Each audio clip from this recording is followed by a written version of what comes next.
Coverage you can count on continues with Glenn Marini's Sports Report. Here at Assembly Hall on Wednesday night, Yogi Ferrell had himself one heck of a game as history was made here in Bloomington. IU and IPFW playing for the first time in men's basketball.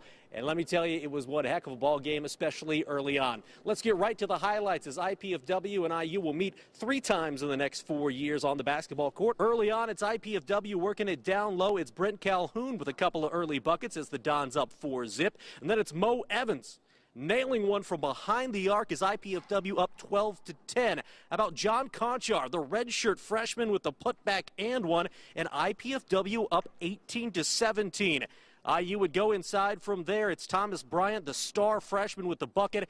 IU up 25-20, and then Mo Evans counters with the 3 to cut it to 31-27. But Troy Williams, a huge game. He comes up with the slam, 15 points and 19 rebounds. And then it's Yogi Ferrell with a big bucket as IU up at the half, 48-34. In the second half, it's a bucket from Mo Evans. Mo had 21 to lead IPFW, but it would simply not be enough because Yogi Ferrell was on fire. Yogi with the big 3, and then it's Ferrell again.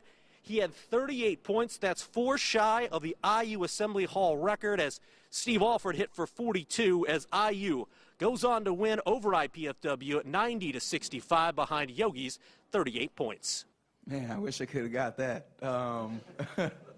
It would have been fun to get, just to break a record. But, I'm not going to force shots. I basically just took what the defense gave me. But I'm going to keep that in mind next time.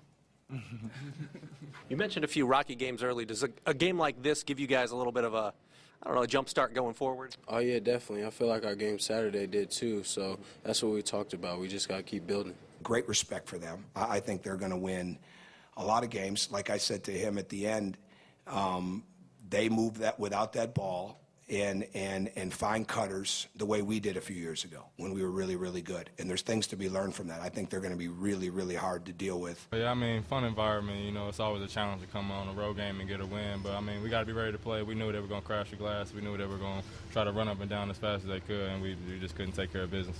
I think it was getting stops. We weren't able to get stops and play our transition offense. We were, walking the ball up the floor and not being able to play the kind of transition basketball we want to play. They smashed us on the glass tonight. That's something that I feel like we've been really, really good at in stretches this year. So, we gotta improve that quickly. The key stat in this one, IPFW out-rebounded 51-28 by the Hoosiers.